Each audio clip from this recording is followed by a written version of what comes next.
From the JAMA Network, this is the JAMA Medical News Podcast, discussing timely topics in clinical medicine, biomedical sciences, public health, and health policy, featured in the medical news section of JAMA. Welcome to this news roundup. I'm Jennifer Abbasi, Director of JAMA Medical News. On today's show, we're discussing new state laws in the U.S. that aim to bring internationally trained physicians to underserved areas, and why so few of these clinicians have been able to take advantage of these changes. And we'll hear about a new study that found a link between microbes in the mouth and pancreatic cancer. Lead senior staff writer Rita Rubin is here to talk about her reporting on internationally trained physicians in the U.S. Rita, thanks for joining. Oh, thanks. What did you learn? Well, no question, many areas of the U.S. don't have enough physicians, and that leads to health disparities. In the last couple of years, a growing number of states have come up with what they hope will bring more physicians to underserved areas. These states, and as of August, there were 18 of them, and there are more than a dozen more that have been considering them. These states have passed laws that set up an alternative pathway for licensure of internationally trained physicians who have job offers in underserved areas. Now, already nearly a quarter of licensed U.S. physicians are international medical school graduates, but they've had to complete a residency in the U.S. The new state laws waive the requirement for a U.S. residency for international medical graduates. The laws apply to physicians who not only graduated from an international medical school, but also completed a residency outside the U.S. Under some of the new state laws, practicing medicine for a certain number of years internationally is considered the equivalent of completing a residency abroad. Not that these internationally trained physicians can immediately get licensed in the U.S.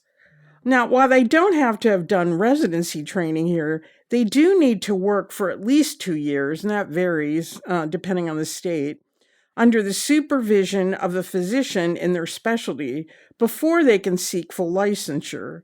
And they still need to take the U.S. medical licensing examination or a comparable test. Medical education, medical training, and medical culture vary among countries, and the thought is that even experienced physicians from abroad still have much to learn about the practice of medicine in the U.S. Perhaps not surprisingly, little more than a handful of internationally trained physicians have started out on those alternative pathways in just a couple of states, raising questions about whether these new state laws can make a dent in the medically underserved problem. On top of that, if new immigration policies by the Trump administration remain in place, they likely will block internationally trained physicians from working in the U.S. unless they can get a green card through a close family member. So Rita, why don't internationally trained physicians just do a residency in the U.S. if they want to practice here? Well, some do, but that's easier said than done.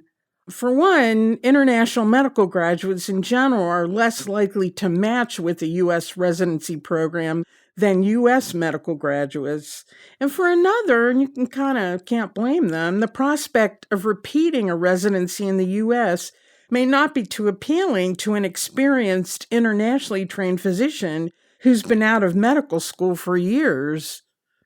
Okay, so when internationally trained physicians complete all the requirements established by these new laws and become fully licensed, are they then free to practice wherever they like in the U.S.?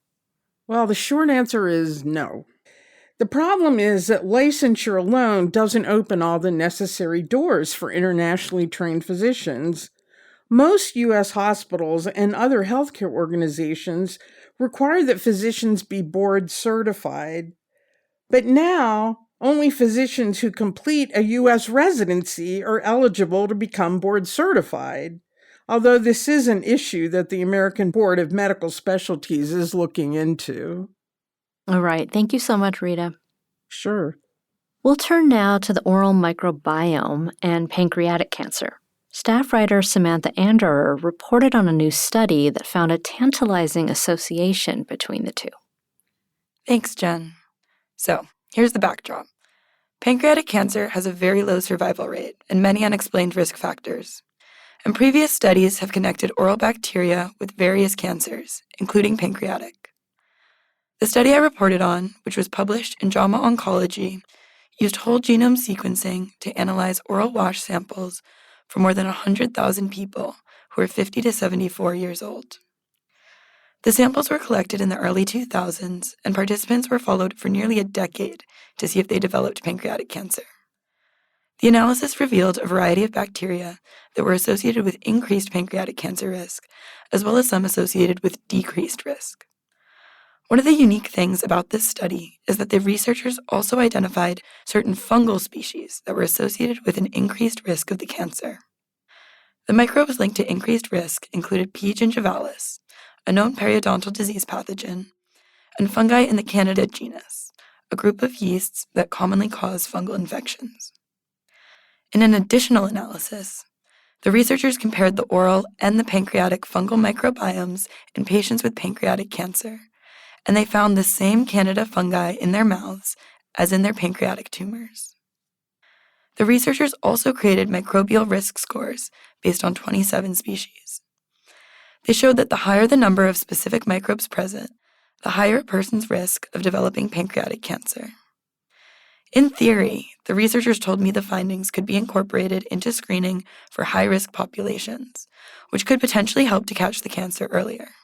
Thanks, Emmy. So, what were some of the study's strengths and its limitations?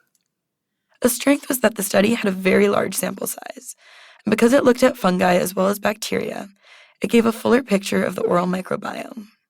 And one of the biggest strengths was that the samples were taken so long before the participants developed cancer. The findings remained consistent even when the researchers excluded the first 3 years of follow-up, accounting for the possibility that undetectable cancer was already present when the samples were collected. This strengthens the likelihood that the pathogens precede cancer development and could someday be used as biomarkers in a clinical setting. The researchers also accounted for potential confounders like body mass index, diabetes status, smoking, and alcohol use. At the same time, though, the risk score needs external validation. That's no easy task. Since pancreatic cancer is rare, studies like this one require huge cohorts and long stretches of time for a substantial number of cases to emerge. Consider that out of the 122,000 people in this study, there were only 445 pancreatic cancer cases in nearly 10 years. Okay, so where is this research headed next? Yeah, so one of the biggest questions, of course, is about causality. Although some studies have suggested the presence of oral bacteria in gastrointestinal tumors, more research is needed to determine whether microbes in the mouth actually interact with tissues in the pancreas. The mechanisms are also still murky, though possibilities include alterations to the immune system, chronic inflammation, and the creation of metabolic byproducts by microbes. In the meantime, the researchers I spoke with emphasized the general importance of oral health. I know I've been flossing much more since working on the story. Absolutely, so have I since I edited the story. Thank you, Sammy. All right, if you'd like to learn more, we'll include links to the stories we discussed in the show description. And you can find all of our stories at jamamedicalnews.com. This month, we also covered new guidelines for high blood pressure from the American Heart Association and the American College of Cardiology. We wrote about new research on brain changes in younger athletes, mainly American football players, who experience repeated impacts to the head. We reported on the rise of pickleball injuries as the sport gains more players. And we looked into safety concerns around IV hydration spas. I interviewed the lead author of a new European Society of Cardiology clinical consensus statement about COVID-19 and cardiovascular disease. And Rita interviewed the editor of a new report on how cultural narratives can shape the care of people who are living with dementia. You can find both of those interviews in this feed. Thanks to Rita Rubin and Samantha Anderer for joining me today. I'm Jennifer Abbasi for JAMA Medical News. This episode was produced by Daniel Morrow at the JAMA Network. To follow this and other JAMA Network podcasts, please visit us online at jamanetworkaudio.com. Thanks for listening, and join us again next time. This content is protected by copyright by the American Medical Association with all rights reserved. including those for text and data mining, AI training, and similar technologies.